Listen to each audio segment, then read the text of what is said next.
Assalamualaikum warahmatullahi wabarakatuh. Selamat pagi teman-teman, saudara-saudara, kawan-kawan. Selamat datang di Tilik, titik balik. Tilik itu juga artinya apa tuh? Kalau orang Jawa apa tilik? Tilik itu kayak milih itu apa Pak namanya? Nyambang. Nyambangi. Nyambang itu bahasa Jawa juga. Nyambang itu silaturahmi. Tilik tuh bukannya kayak kita ngulik-ngulik gitu ya? Itu mulik Pak, beda. Oh, beda lagi. Nggak apa-apa, bisa disambungin. Jadi tilik adalah titik balik mengulik Malik. Iya, cocok. Podcastnya nggak ada. Tilik podcast Pak. Oh iya, tilik podcast ya. Pak saya itu harusnya ya bintang tamu Iya. di present Pak. Bapak kan jangan ngobrol saya dulu Pak. Oh, iya. Bapak kan bintang tamu dulu.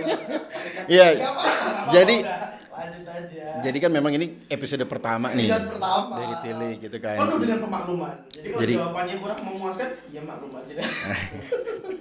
Oke, jadi teman-teman, nih podcast ini memang adalah sebuah ikhtiar kita nih untuk di titik balik komunitas kami terkait kita pengen membahas tentang anggota-anggota kami dengan usaha-usahanya dan kita pengen karena kita tahu nih orang-orang seperti Mas Malik ini ilmunya juga banyak gitu ya. Jadi kita pengen mengulik satu persatunya.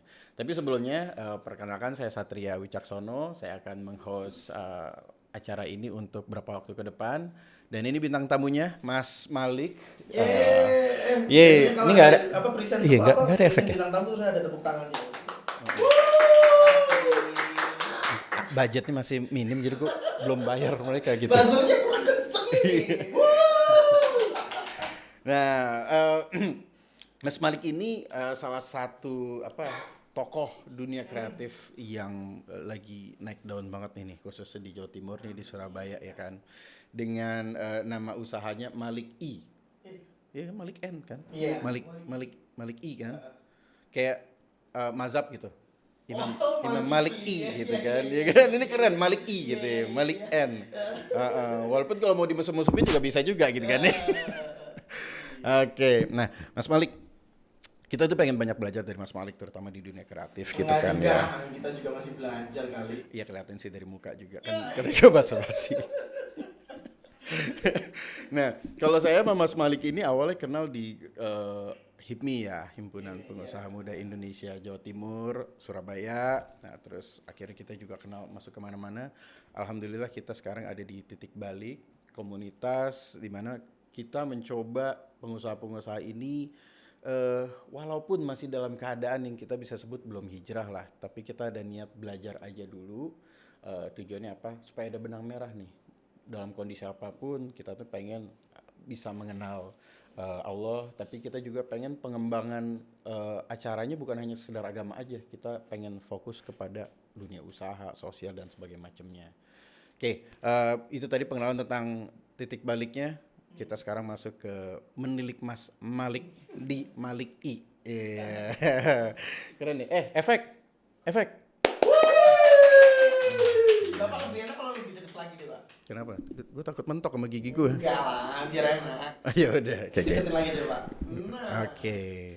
Soalnya tadi katanya kesetrum bisa. Iya nggak apa-apa sih, bahasa minggu per Enggak, tapi kalau ini dilurusin aja Pak. Pak, saya kalau latah Pak, kesetrum gitu ya. Latah saya bikin malu Pak. Oh, coba. Bencong. Gitu. Dari dulu nggak bisa dihilangin. Kan ngerusak ini ya kan wibawa. Jangan dong. Makanya oke. Ya udah, jadi Mas Malik tolong dong berapa waktu belakangan khususnya kan kita baru keluar dari masa pandemi ya. Titik balik tuh bahkan juga didirikan di masa-masa pandemi. Nah, ini saya dengar kan cerita serunya Mas Malik di dunia entertain ini justru lumayan berat nih kemarin di pas pandemi tuh. Itu gimana kemarin serunya? Jadi mungkin saya perkenalan dulu ya. Mungkin kalau Mas Satria mungkin sudah kenal saya. Kalau saya kebetulan ada bisnis memang di industri kreatif. Jadi kebetulan saya di bidang musik, khususnya di wedding. Tapi sekarang awalnya itu musik ya? iya awalnya musik. Oh, saya tahunya kayak dunia kreatifnya yang IO dan segala macam. Akhirnya sekarang ekspansinya ke sana. Tapi awalnya musik. Awalnya malah jadi pengamen saya. Wah, gitu. Jadi saya dari dulu itu malah awalnya memang benar-benar literally pengamen jalanan, kayak pengamen elektron di dulu itu kayak, kalau sekarang itu namanya SWK. Sekarang itu apa sih, kayak food court gitu. Oh, yang ada ini panggungnya buat musik Kayak gitu. elektronan gitu, terus sama sunatan gitu. Oh, Mas Malik megang ini keyboard Iya, gitu. Iya. tukang pijit Kok nggak gondrong gitu atau enggak harus enggak? gondrong Pak musisi itu Pak. Awalnya dari situ, terus ya nggak tahu ya. Dari SD memang dari kecil kelihatannya memang sudah ada bakat di situ. Saya dulu itu di lesin di Purwacaraka.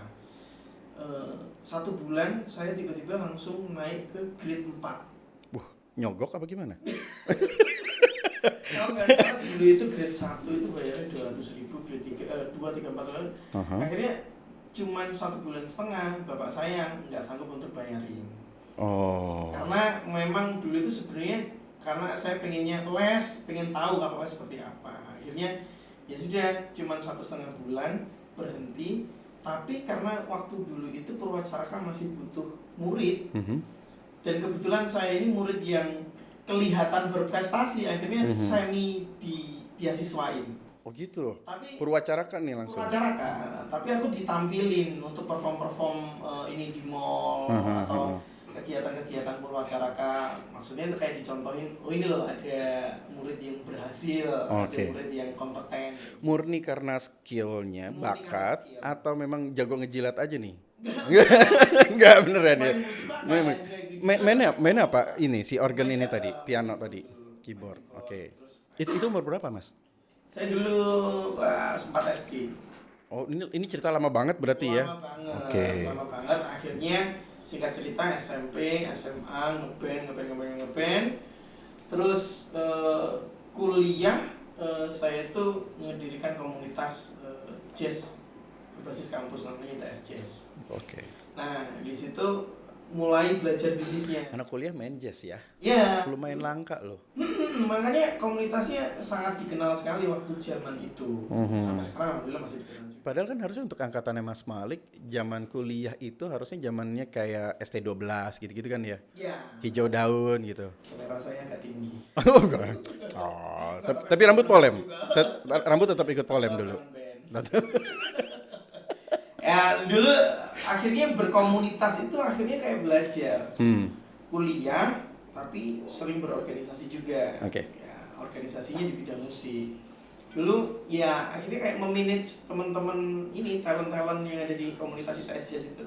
Oke. Ketika ada orderan, ITS Jazz ada ini akan tampil di acara kampus. Berarti sambil nyari duit tuh ya waktu itu. Akhirnya ini belajar nyari duit tapi nggak dapat duit. Ya kenapa? Karena kan untuk komunitas. Kita dapat duit tapi untuk kasihnya komunitas muter lagi. Memang niatnya bukan untuk cari duit, tapi untuk memang benar-benar belajar. Nah, dari Gitu ya. situ akhirnya lulus kuliah. Saya udah nggak ngejabat jadi ketua. Tapi alumni itu masih banyak yang hubungin. Mas Malik, aku mau dong musik untuk ini, musik untuk nikahan, bla bla bla. Awalnya saya kasihin ke teman-teman ITS, terus lama-kelamaan, oh ini bisa jadi duit ya. Akhirnya mulai diambil. Ya akhirnya mulai mulai bikin sendiri, mulai dari kecil, dari 2 orang, 3 orang, 5 orang, dan alhamdulillah sekarang total 173 orang. 173 orang. 173. Masing-masing megang alat musik tuh 173. Ya, 173 posisi. Waduh, gila banyak ya. Ya alhamdulillah, ya takdirnya ternyata jadi pengamen. Gila, tapi keren loh. Maksudnya kayak orang mau bikin band 5, ini 100-an sekian ya. Ya banyak orang yang juga ini ya menganggap sebelah mata, padahal sebenarnya di bidang ini banyak orang yang memasrahkan rezeki di industri ini. Oh gitu. Banyak sekali orang. Berarti kalau ada organisasi yang menguasai dunia parkiran gitu ya. Kita nggak usah disebut organisasi apa. Kalau Mas Malik nguasain dunia ini ya, genjreng-genjreng. Kalau saya sih berprinsip apapun bisnis kita selama kita bisa mau fokus, intens, semuanya bakalan bisa jadi besar kok. Wah. Semuanya bakalan bisa bigger dan bigger. Tergantung dari kitanya. Bahkan kalau kita mau bisnis pentol pun ya, kalau misal image-nya hanya jualan pentol. Tapi kalau karyawannya impactnya sampai banyak, penjualannya sampai gede, bisa bermanfaat untuk orang banyak, kenapa enggak? Ya sampai sekarang pun kalau ditanya, anak saya pun kalau ditanya, papanya kerja apa? Ngamen. Ya kan memang jadi pengamen memang. Iya. Tapi bisa dibilang mafia ngamen ya. Enggak ngamen juga, Pak. Bapak ngambil persenan, Pak. Enggak, bercanda. Iya, bercanda. Terus lanjut ke yang tadi. Setelah akhirnya kan lu ngedirikan si Malik Entertain. Itu sebelum pandemi berarti. Itu tahun berapa tuh? Sebelum jauh Pak, saya Malik Entertainment itu 2014. Wah, 2014 hampir Umur 10 berapa tahun itu? lah. Iya kuliah itu Pak. Oh, sambil kuliah.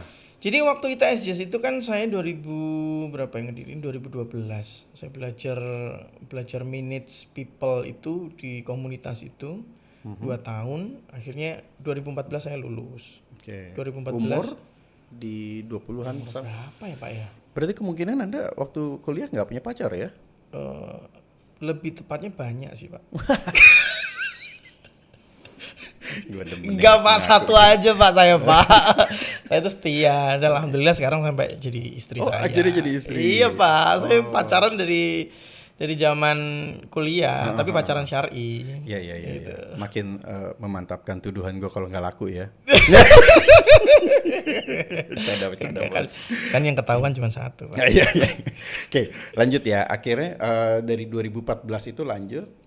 Ya itu akhirnya dari 2014 itu awal mulanya cuma 2 orang, 3 orang, 5 Sampai orang, jadi 173. sampai tahun 2023 ini totalnya 173 ini untuk musisinya aja.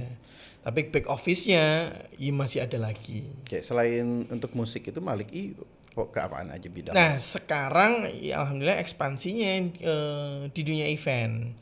Jadi merambah ke IO, merambah ke WO, terus akhirnya jatuhnya ke, kalau saya kemarin bikin profile tuh brand activation jatuhnya. Jadi karena all include ada di situ, termasuk merchandising. Karena kebetulan istri saya itu orang ini ya, punya ilmu tentang perkulitan, kulit sapi dan lain-lain itu. Jadi buat kayak tas, dompet gitu-gitu. ya, yang dipakai Pak Alim itu Pak, gimana Pak? Nah itu Pak Alim tuh sini Pak. Pak Alim tuh ini loh, saya tuh seneng banget sama Pak Alim itu karena pakai brand saya terus nih. Wah, ini salah satu produk. Jadi sekarang alhamdulillah punya workshop sendiri. Dan di workshop ini kita memberdayakan orang-orang difabel. Saya kurang tahu ya, apakah saya ditakdirkan memang untuk menolong teman-teman difabel, karena orang yang merawat saya dari bayi itu kebetulan tunarungu. Tunawicara tunarungu. Dan kok iya kemarin ketika saya oprek banyak teman-teman tunarungu yang apply di workshop saya. Sini Pak Alim. Gak apa-apa Pak Alim dong yang mana. Tapi rapi banget ya ini ya. Ya alhamdulillah. Jadi sekarang ada workshopnya sendiri dan akhirnya merambahnya ke situ holdingnya. Ada berapa pengrajin? Sekarang masih 10. Nah, jadi holding yang ini itu lebih ke industri kreatif, lebih jadi ada merchandising, ada ke event, ada ke talent. Jadi sekarang talentnya nggak hanya musik aja, lebih ke ada dancer, ada semua, pokoknya event solution lah. Semuanya itu. Terus the next Guru Soekarno nih berarti ya. Amin. Nah terus ada beberapa unit bisnis lainnya yang di luar industri kreatif. Gitu Pak. Nah yang gue denger, yang sebenarnya gue pengen bahas yang tadi di awal gue sebutin tuh, gue denger pandemi itu kan kemarin hancur ya.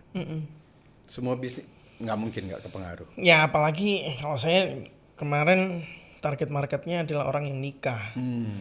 Kita Pandemi tahu orang kemarin maksimal di kalau dulu ya banyak orang yang ngomong bahwa industri pernikahan itu nggak bakalan ada matinya, karena setiap orang pasti akan menikah. Pasti akan menikah. Jadi industrinya ini pasti akan ada terus. Tapi tahun 2020 itu ternyata ada jawabannya itu. Ternyata enggak semuanya bisnis itu bisa berjalan dengan lancar.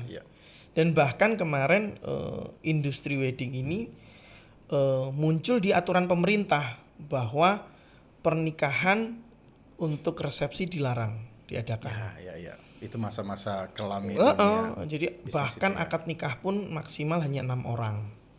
Ya itu benar-benar saya mengetes seberapa lama nyawa. Boleh ngasih gambaran nggak sejatuh apa? Jatuh toh Pak. Maksudnya kayak dulu bisa menaungi 173 jadi sisa berapa, omset dari berapa, maksudnya persentase lah ya kalau nggak nyebut angka pun. Jadi saya itu kemarin ngetes kira-kira nyawa saya sampai berapa lama ya. Sebulan, oke. 2 bulan, oke. 3 bulan, ya 2 bulan sudah mulai agak ngos-ngosan. 3 bulan udah ngoyoh banget. Bulan keempat akhirnya enggak. Akhirnya PHK. Ya. Wah.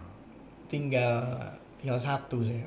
Ya bener. Jadi se-roller coaster itu. 1. Se-roller coaster itu. Jadi bener-bener kayak naik terus langsung muter. Wah, gitu. Karena lu bayangin aja dengan ya mungkin ini Lu nggak gila Pak? itu Pak. Jadi hikmahnya banyak banget. Entah itu tentang cash flow, entah itu tentang finansial dan lain-lain. Jadi nggak selamanya, kan nggak kepikiran nih di tahun 2020 bulan Maret tanggal 28 saya ingat. 28 Maret itu event cancel saya pertama. Yaitu 28 Maret 2020. 2020. Oke. Itu setelah pemerintah mulai ada batasan macam-macam ya. Bulan pertama, bulan 2, bulan ketiga, bulan keempat udah nggak kuat. Bayangin Pak, dengan orang segitu banyaknya kita nggak ada pemasukan sama sekali. Bahkan banyak orang yang minta refund. Waduh. Minta refund. Jadi wow, meskipun kita udah ngakalin dengan kontrak kita bla bla bla, ya namanya orang butuh duit pasti ya diminta lagi gitu. Itu udah berasa dikejar debt collector aja udah. Alhamdulillah ya, saya adalah barisan orang yang seneng cash. Jadi nggak pernah dikejar-kejar debt collector. Enggak, maksudnya ketika si para klien tersebut nagih itu udah berasa dikejar debt collector aja kan. Iya, beneran Pak. Jadi itu ya 2020 itu momen yang sangat luar biasa. Jadi saya tuh kayak bahasa Jawanya membentuk no batuk itu udah berapa kali. Jadi kayak ini mau bisnis apa gitu. Oke. 2020 udah. Ya kalau seberapa jatuh ya. Udah jatuh So toh. how did you survive those moments? Saya itu di industri wedding, alhamdulillahnya akhirnya ekosistem kliennya sudah kebentuk. Kalau sebelum pandemi. Ya, sebelum pandemi. Target market saya adalah 1, menengah ke atas. Yang kedua, pejabat-pejabat yang pengen menikah yang lebih eksklusif. Nah, saya biasanya kalau kita mau ketemu pejabat itu biasanya ngantri. Kalau saya di industri wedding beda Pak. Diundangnya ke rumah, ngobrolnya lebih intimate sama istrinya, sama anaknya dan lain-lain. Pada saat pandemi itu akhirnya saya berusaha berpikir keras, pivot saya ini kemana nih untuk bisa survive. Akhirnya saya mengulik database klien siapa ya yang bisa dimintain kerjaannya. Akhirnya ada pejabat-pejabat A, B, C, Pak. Ya udah ngomong apa adanya Pak. Bisnis saya udah benar-benar kolaps, udah nggak ada pemasukan dan lain-lain. Barangkali ada pekerjaan yang bisa saya kerjakan. Gila, lu sampai di level calling and iya benar-benar saya nggak tahu malu Pak itu, dan benar-benar kayak kalau saya malu ya mau makan apa? Mau makan apa? Ya. Akhirnya kebetulan ditolong salah satu pejabat pemerintah juga. Yaudah Mas, kebetulan ini saya akan mau ada pengadaan genset di Rumah Sakit Indrapura. Nggak ada hubungannya sama sekali sama dunia yang lu kenal. Nggak ada. Oke. Genset butuh genset di Rumah Sakit Indrapura. Tapi saya masih ada ini, kalau genset kan masih ada darah-darah eventnya lah. Event kan masih ada butuh genset. Cuman saya butuh genset itu beli baru dalam waktu 3 hari sudah harus nyampe. Siap Pak. Dalam keadaan duit nggak punya. Nggak punya. Siap Pak. Udah. nyari-nyari ternyata emang nggak ada di Indonesia dengan kapasitas segitu dalam waktu 3 hari. Oh gede, genset gede. Genset gede Pak, 350 kVA. Itu mau buat pabrik. Iya kan untuk rumah sakit kan ini, untuk rumah sakit lapangan di Indrapura itu. Akhirnya ya sudah, saya akalin lah, saya sewa gensetnya, udah langsung saya datengin ke sana. Pak sudah beres, loh kok hebat Mas? Saya nyari di muter-muter se-Indonesia itu nggak ada yang ready nih. Ya pokoknya kan nyala Pak. Sudah dilihat, lah kok sewa Pak? Pak yang penting kan rumah sakitnya kan running listrik ya. Nggak pakai obor. Lah ini kebetulan ada ready tapi di Jakarta seminggu Pak jalan ke sini. Ya kalau itu Mas saya juga bisa Mas. Akhirnya, tapi akhirnya Pak makluman. Kan kontraknya pengadaan Pak, bukan pengadaan. Tapi kan itu kan bencana ya. Kalau bencana kan udah nggak bisa ini ya, harus menyesuaikan yang ada di lapangan seperti apa. Oke, habis seminggu dapat sewaan. Akhirnya gensetnya datang. Tetap nyari. Dapat. Ya alhamdulillah udah bisa hidup setahun lah. Pelan-pelan. Ya awal dulu juga gitu. Duit kan udah habis nih. Gimana caranya dapat modal duit gede kayak gitu kan. Akhirnya ya networking Pak akhirnya. Networking, orang-orang yang punya duit kan bingung juga mau dibuang kemana. Akhirnya ada proyek, tawarin ke yang masih punya dana spare, bagi hasil. Selesai. Jadi modal uang bukan segalanya sih menurut saya. Ya betul. Tapi networking itu yang. Tapi satu hal ya, gue nggak tahu lu setuju apa enggak ya. Zaman sekarang kan ada begitu banyak pola-pola promosi gitu-gitu ya, digital marketing dan segala macam. Tapi ada satu yang di masa krisis kayak kemarin pun itu kayak nggak terbantahkan efektivitasnya. Ya. Direct selling itu ya, dengan kita mengenal langsung ke orang-orangnya, bikin silaturahmi gila-gilaan. Loyalitasnya tuh nggak ada batasnya Pak gitu. Bahkan gila dirimu dipercayain untuk suatu bidang yang bukan penguasaanmu gitu. Ya itu kan tergantung ini ya, kedekatan kita ya. Jadi saya itu punya prinsip 1 bulan harus mengenal 5 orang setidaknya. 1 bulan 5 orang. 1 bulan 5 orang baru. Karena kita nggak tahu nih belakang bapak ini yang baju merah itu kedepannya 10 tahun lagi akan menjadi apa kan kita nggak tahu. Wow. Terus nanti kedepannya orang ini bakalan jadi apa kita nggak tahu. Ya saya sudah mupuk dari beberapa tahun yang lalu. Akhirnya 2020 kepake Pak. Alhamdulillah ya. Ya. Be humble ya. Ya. Be humble, be friendly. Pokoknya kalau saya sih berteman dengan semua pokoknya asik-asik aja. Kita nggak membedakan. Teman ini tuh vibes-nya negatif, teman ini apa, tetap saya kumpulin semua. Pokoknya saya mengambil positifnya aja. Oke. Kalau gue boleh bertanya nih, saat lagi jatuh tersebut, analisa diri lo terhadap kemarin tuh andai gue punya sebuah skema atau perhitungan yang lebih baik terhadap bidang ini atau bagian ini dari bisnis gue, mungkin gue nggak akan separah ini. Apa tuh? Ya akhirnya kalau saya melihat hikmah dari kemarin itu di titik ini saya akhirnya kelihatannya saya nggak bisa mengandalkan satu bisnis. Kalau kemarin saya berpikirnya bahwa bisnis ini bakalan kenceng, bakalan bisa menghidupin orang banyak. Tapi ketika alam menjawab dari statement itu, ya kita udah nggak bisa ngapa-ngapain lagi. Tapi ternyata ada lain bisnis yang bisa menyelamatkan saya. Dan sekarang akhirnya ya beberapa unit bisnis ini akhirnya saya hidup. Malah jadi berkembang. Betul. Lucu berarti ya, pandemi yang menghancurkan, tapi habis itu juga membuat dirimu jadi punya beberapa usaha dan lebih tough. Itu makanya besok ini mau ada ujian apa? Kok menurut saya ujian yang kemarin itu udah paling gokil Pak. Berat banget Pak, berat banget. Itu kayak udah, makanya sekarang saya berusaha. Bukan cuma duit loh, saat itu kita lagi di dalam kondisi kekhawatiran nyawa. Betul. Mau keluar itu kita takut Pak. Keluarga yang meninggal juga banyak. Genset saya ini dipasang di rumah sakit COVID. Oh iya. Lu nggak parno Pak? Pak, namanya nggak punya duit, mau parno nggak parno, Pak. Pak, saya nggak punya duit, sama-sama mati, Pak. Masalahnya kalau saya kena penyakit, yang mati cuma saya, Pak. Kalau saya nggak punya duit, yang mati gimana, Pak? Ada istri, ada anak, ada orang tua, ada orang-orang lain. Pak, ini quotes of the day nih Pak, nanti bisa dipotong nih Bu, buat bahan TikTok kita nih. Pak, saya nggak punya duit, yang mati banyak Pak gitu. Kalau sakit yang mati cuma saya aja, Pak. Makanya mungkin itu juga kalau di agama kita tuh kayak pintu masuk pengusaha juga lebih banyak kali ya. Nah, yang Di ke akhirnya surga gitu. dari situlah saya mengutip ini ya, khairun nas anfa'uhum linnas. Sebaik-baiknya manusia Itu bahasa adalah Arab orang yang Arab, Pak. Ya, Pak, gimana sih? Lu bisa Bapak? bahasa Arab? Gimana ulang? Gue kaget Khairun gue. nas anfa'uhum linnas. Sebaik-baik manusia adalah orang yang orang-orang yang bermanfaat bermanfaat. untuk sesamanya.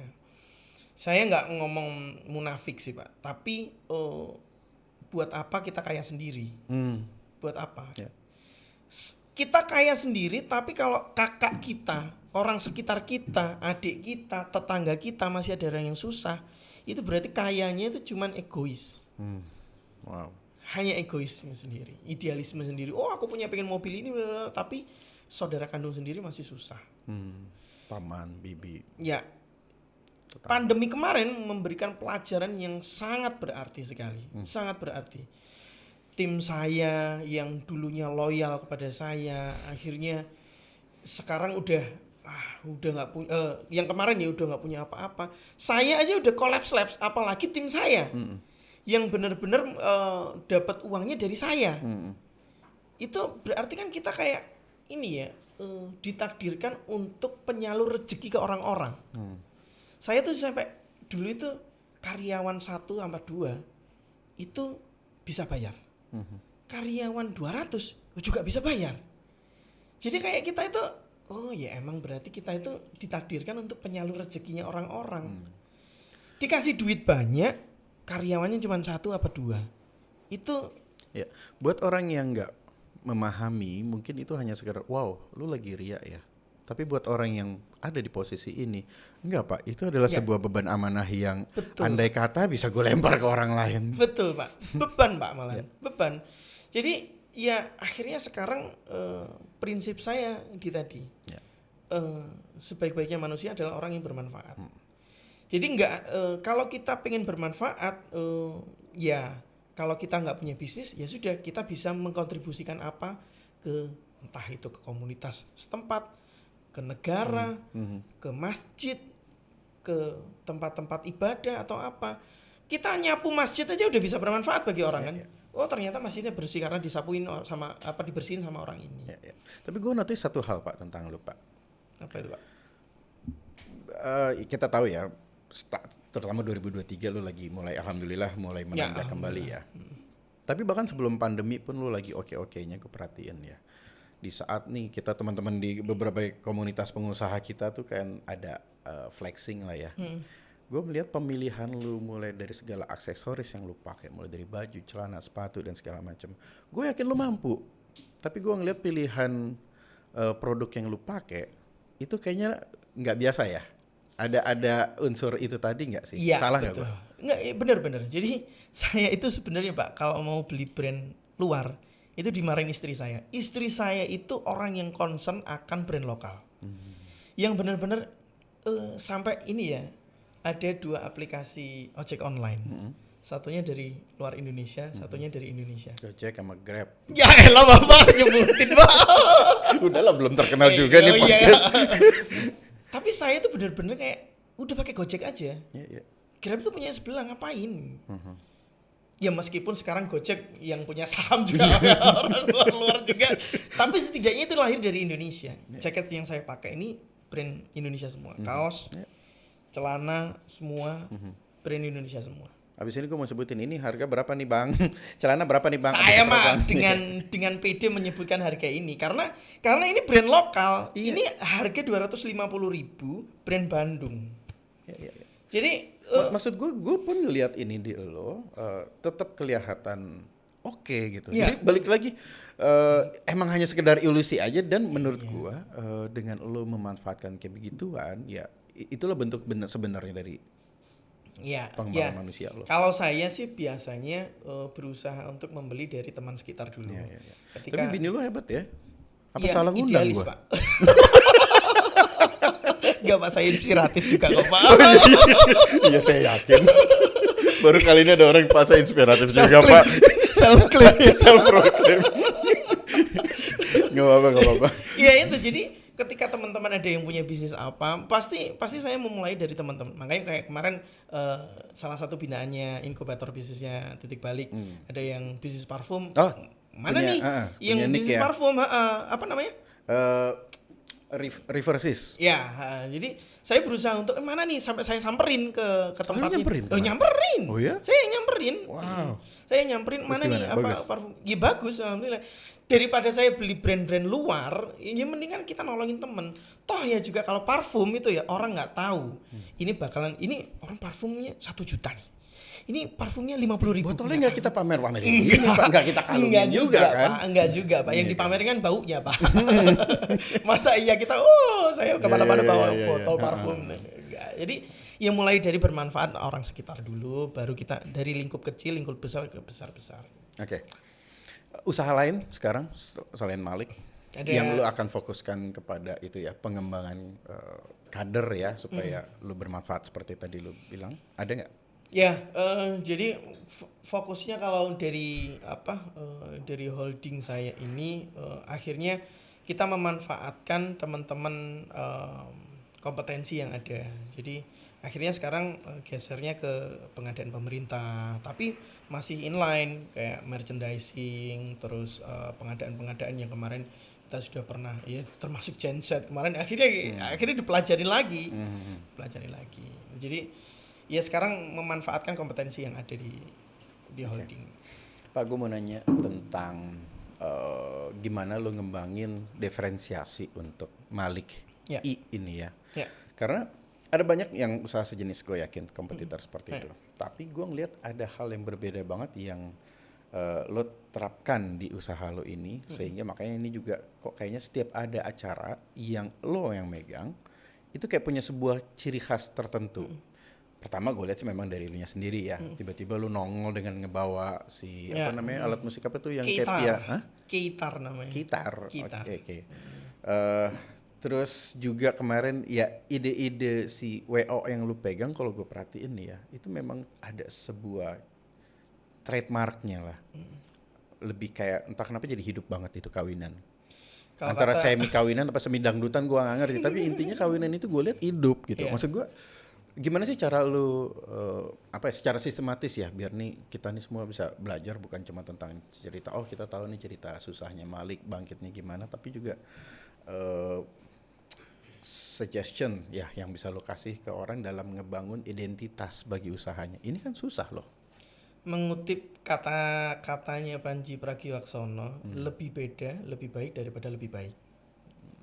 Lebih beda, lebih baik daripada lebih baik. Oke. Kalau kita berlomba-lomba lebih bagus, itu nggak ada ujungnya dan susah. Ya. Ibarat kayak lomba lari, dulu rekornya 15 detik, 14 detik, 13 detik, terus sampai kapan gitu ya? Sampai akhirnya kita pakai steroid juga kali ya. Akhirnya kita nyari yang lebih beda, lebih beda. Jadi kita kalau di awal saya follow the market, marketnya apa ya kita turutin. Tapi ketika pengalaman kita sudah ada, analisa kita sudah dewasa dan lain-lain, akhirnya kita create the market. Gimana caranya? Kalau ini case-nya di Malik Entertainment ya, di bidang musik. Kalau saya jualan talent-talentnya ini format musiknya cuman band biasa, itu 1000 band di Indonesia sudah ada. Tapi saya jualannya adalah musik tradisional, tapi yang dibungkus dengan elegan. Musik keroncong, tapi dikasih orkestra. Orang kaya tradisional itu juga masih pengen, banyak sekali yang aku tuh pengen ya musik-musik tradisional tapi yang kelihatan mewah apa ya. Kalau zaman dulu ujung-ujungnya gamelan, Gue elektro. baru nyadar ya, pembedanya tuh keroncong ya. Walaupun lagu yang lo bawakan lagu yang cukup update gitu. Ya, jadi musiknya musik keroncong vibes-nya. Tapi dikolaborasikan sama orkestra, tapi lagu-lagunya lagu-lagu up to date. Jadi senior, maksudnya itu tamu undangan yang temannya bapak ibunya itu, kok enak ya musiknya, tapi nggak ngerti lagunya, tapi enak ya musiknya, musik keroncong. Kan keroncong auto joget, Pak. Enggak juga sih Pak, keroncong kan lebih ke isi listening. Terutama perhatiin ya, kalau orang tua nih udah kedengeran keroncong dia nggak tahu lagunya. Nah ini kalau saya membahas teknis Pak, ada keroncong, ada campur sari, ada dangdut koplo dan lain-lain, turunannya banyak Pak. Kalau keroncong itu isi listening, jadi vibes-nya itu enak, adem, ayem gitu. Jadi kita menengahi market antara kemauan bapak ibunya sama anaknya. Anaknya pengennya up to date, berarti lagu-lagu yang up to date. Bapak ibunya pokoknya lagunya musiknya yang enak. Kita kasih keroncong. Tapi orang tua sama anaknya kepingin ini kelihatan mewah, akhirnya kita kasih orkestra. Jadi keroncong biasanya cuma 4 orang, 5 orang, tapi keroncong saya bisa 30 orang, 40 orang.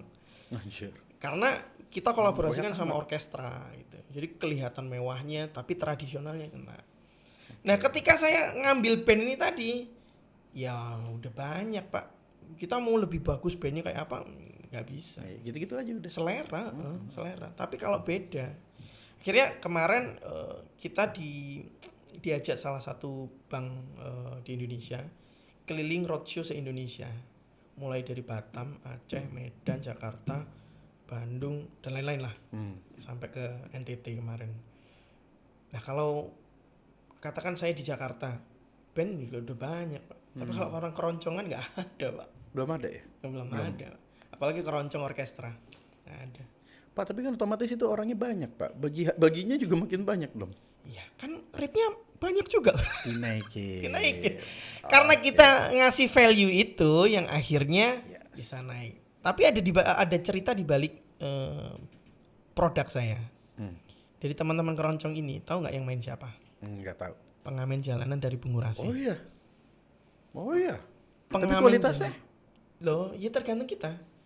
Tergantung kita ngasih standarnya mereka, kita kasih pelatihan dan lain-lain. Kita ngambilnya pelatihan teknis, jadi latihan benar-benar kayak jadi ada waktu pelatihan buat mereka nih. Iya.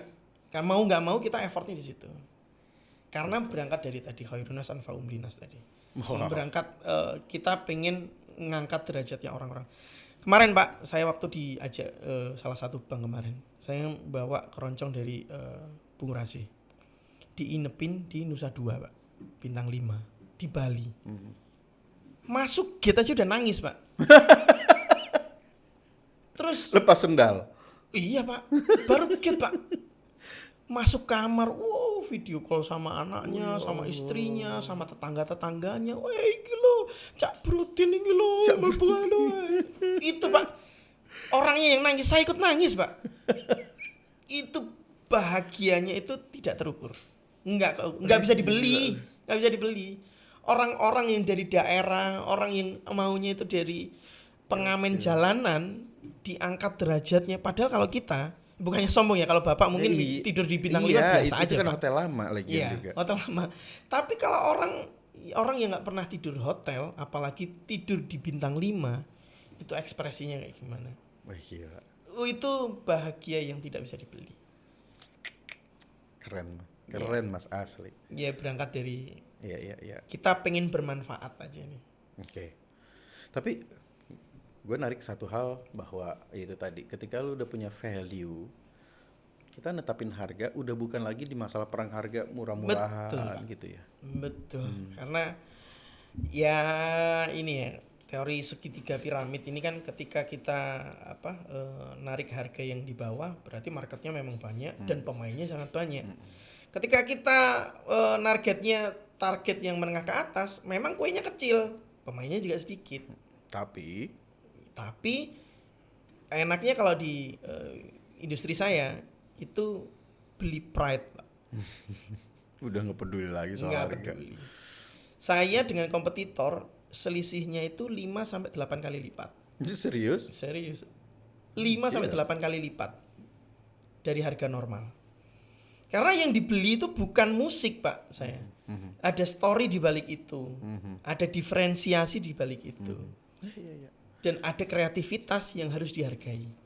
Kalau kita hanya jualan pokoknya udah untung 500.000 aja mah nggak masalah Pak. Itu udah pokoknya kita bisa hidup, bukan gitu.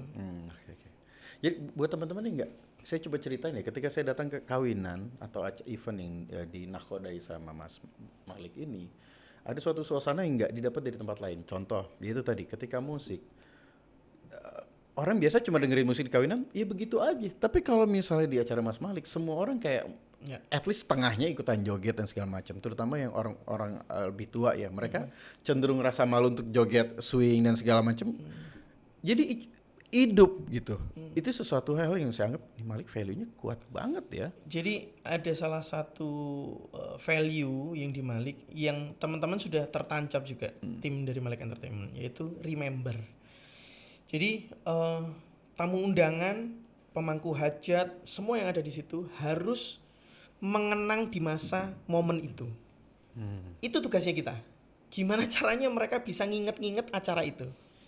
Oke. Iya, dengan kita memberikan perbedaan acara, vibes, kita senang-senang di situ. Jadi bukan kok orang biasanya tuh datang nikahan, salaman, makan, pulang, selesai, enggak. Tapi kita berusaha untuk bangun vibes-nya, yaitu sedang bahagia. Momen bahagianya di situ, yang bahagia bukan hanya mempelainya aja, orang tuanya, tapi tamu semua yang terlibat. Itu jadi sebuah kemeriahan buat semua orang. Itu value yang tertancap ke teman-teman Malik, yang terkomunikasikan dari saya ke teman-teman, yang akhirnya masuk ke tamu dan semua yang masuk terlibat. ke audiens. Keren. Saya belajar banyak hari ini Mas Malik, serius. Alhamdulillah. Pak, saya masih belajar, Pak. Iya. Saya ajarin juga ya Pak ya. Gini ya. Jadi kalau saya boleh nyimpulin nih, pembelajaran kita hari ini satu Pak, never give up. Ya. Terus yang sorry. Pertama itu justru keseriusan yang dirimu lakukan. Orang anggapnya simple dari hanya belajar musik, tapi lo enggak. Lo membuat sebuah komunitas jazz yang hanya anak-anak SMA kuliahan menjadi sebuah komunitas yang bisa menjadi besar, lalu kemudian dijadikan usaha. Enggak kira-kira lo melibatkan sampai 170 orang. Lalu saat ini udah melibatkan sampai ke level pengamen dan segala macam. Ini adalah sebuah proses kaderisasi yang luar biasa masifnya ya. Balik kepada niat menjadi orang bermanfaat, itu yang poin pertama. Poin keduanya adalah never give up, dan apapun strategi bisnis jangan pernah tinggalkan silaturahmi, khususnya taktik direct selling ya. Karena loyalitas ada di situ. Yang ketiga mencari value, bukan bertarung di harga, ya kan? Itu yang saya pelajari Pak hari ini. Saya terima kasih Bapak mau hadir di Tilik.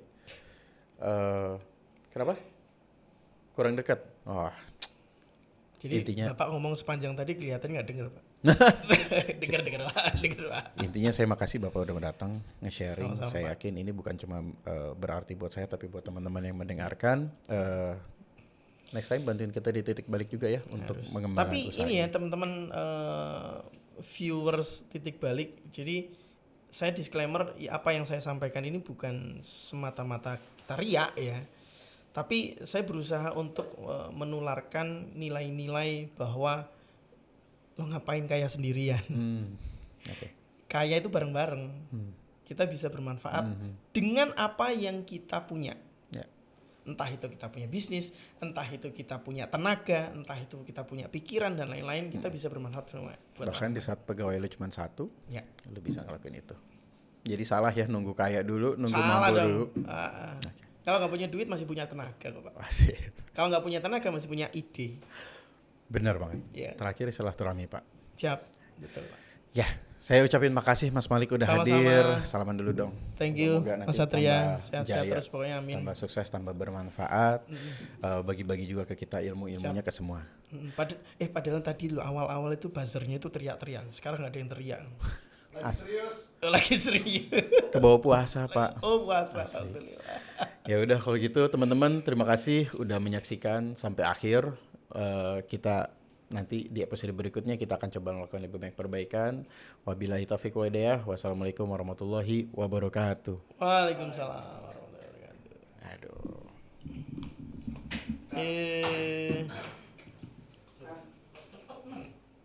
Sejam lebih. Keroncong biasanya cuma 4 orang, 5 orang, tapi keroncong saya bisa 30 orang, 40 orang. Anjir. Karena kita kolaborasikan sama orkestra gitu. Jadi kelihatan mewahnya tapi tradisionalnya kena. Nah, ketika saya ngambil band ini tadi, ya udah banyak Pak. Kita mau lebih bagus bandnya kayak apa? Nggak bisa. Nah, gitu-gitu aja udah. Selera. Tapi kalau beda, akhirnya kemarin kita diajak salah satu bank di Indonesia keliling roadshow se-Indonesia, mulai dari Batam, Aceh, Medan, Jakarta, Bandung dan lain-lain lah, sampai ke NTT kemarin. Nah kalau katakan saya di Jakarta, band juga udah banyak Pak. Tapi kalau orang keroncongan nggak ada Pak. Belum ada ya? Belum ada. Apalagi keroncong orkestra, nggak ada. Pak, tapi kan otomatis itu orangnya banyak Pak.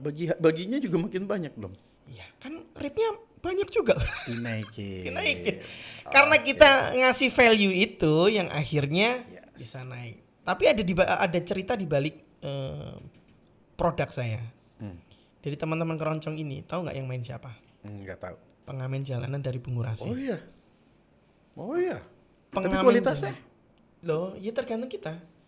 Tergantung kita ngasih standarnya mereka, kita kasih pelatihan dan lain-lain. Kita ngambilnya, iya, pelatihan teknis, jadi latihan benar-benar kayak jadi ada waktu pelatihan buat mereka nih. Iya, kan mau nggak mau kita effortnya di situ. Karena berangkat dari tadi khairunas anfa'um linas tadi. Berangkat kita pengen ngangkat derajatnya orang-orang. Kemarin Pak, saya waktu diajak salah satu bank kemarin, saya bawa keroncong dari Bungurasi, diinepin di Nusa Dua Pak, bintang 5 di Bali. Masuk gate aja udah nangis Pak.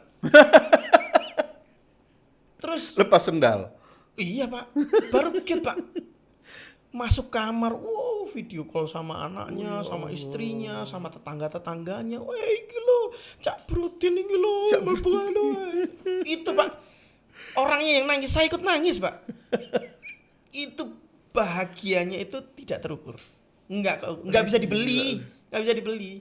Orang-orang yang dari daerah, orang yang maunya itu dari pengamen jalanan diangkat derajatnya, padahal kalau kita bukannya sombong ya, kalau Bapak mungkin tidur di bintang 5 biasa aja. Itu kan Pak. hotel lama lagi juga. Hotel lama. Tapi kalau orang yang nggak pernah tidur hotel, apalagi tidur di bintang 5, itu ekspresinya kayak gimana? Wah, gila.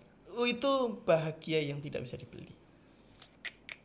Keren Mas, asli. Ya berangkat dari Kita pengen bermanfaat aja nih. Oke. Tapi gue narik satu hal bahwa itu tadi, ketika lu udah punya value, kita netapin harga udah bukan lagi di masalah perang harga murah-murahan gitu ya. Betul. Karena ya ini ya, teori segitiga piramid ini kan ketika kita narik harga yang di bawah, berarti marketnya memang banyak dan pemainnya sangat banyak. Ketika kita target yang menengah ke atas, memang kuenya kecil, pemainnya juga sedikit. Tapi enaknya kalau di industri saya itu beli pride, Pak. Udah nggak peduli lagi soal harga. Saya dengan kompetitor selisihnya itu 5-8 kali lipat. Serius? 5-8 kali lipat dari harga normal. Karena yang dibeli itu bukan musik, Pak, saya. Ada story di balik itu. Ada diferensiasi di balik itu. Dan ada kreativitas yang harus dihargai. Kalau kita hanya jualan pokoknya udah untung 500.000 aja mah nggak masalah Pak, itu udah pokoknya kita bisa hidup, bukan gitu. Jadi buat teman-teman ini saya coba ceritain ya, ketika saya datang ke kawinan atau event yang di Nakhodai sama Mas Malik ini, ada suatu suasana yang nggak didapat dari tempat lain. Contoh, yaitu tadi ketika musik. Orang biasa cuma dengerin musik di kawinan, ya begitu aja. Tapi kalau misalnya di acara Mas Malik, semua orang kayak at least setengahnya ikutan joget dan segala macam. Terutama yang orang lebih tua ya, mereka cenderung rasa malu untuk joget, swing dan segala macam. Jadi hidup gitu. Itu sesuatu hal yang saya anggap di Malik value-nya kuat banget ya. Jadi ada salah satu value yang di Malik yang teman-teman sudah tertancap juga tim dari Malik Entertainment, yaitu remember. Jadi tamu undangan, pemangku hajat, semua yang ada di situ harus mengenang di masa momen itu. Itu tugasnya kita. Gimana caranya mereka bisa nginget-nginget acara itu. Oke. Iya, dengan kita memberikan perbedaan acara, vibes, kita senang-senang di situ. Jadi bukan kok orang biasanya tuh datang nikahan salaman, makan, pulang selesai enggak. Tapi kita berusaha untuk bangun vibes-nya yaitu sedang bahagia.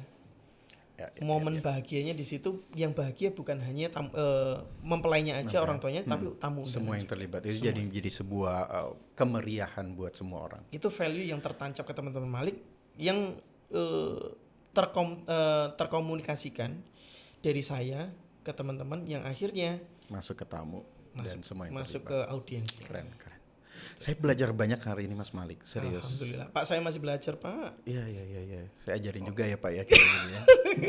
Jadi kalau saya boleh nyimpulin nih, pembelajaran kita hari ini satu Pak, never give up. Ya. Terus yang sorry pertama itu justru keseriusan yang dirimu lakukan.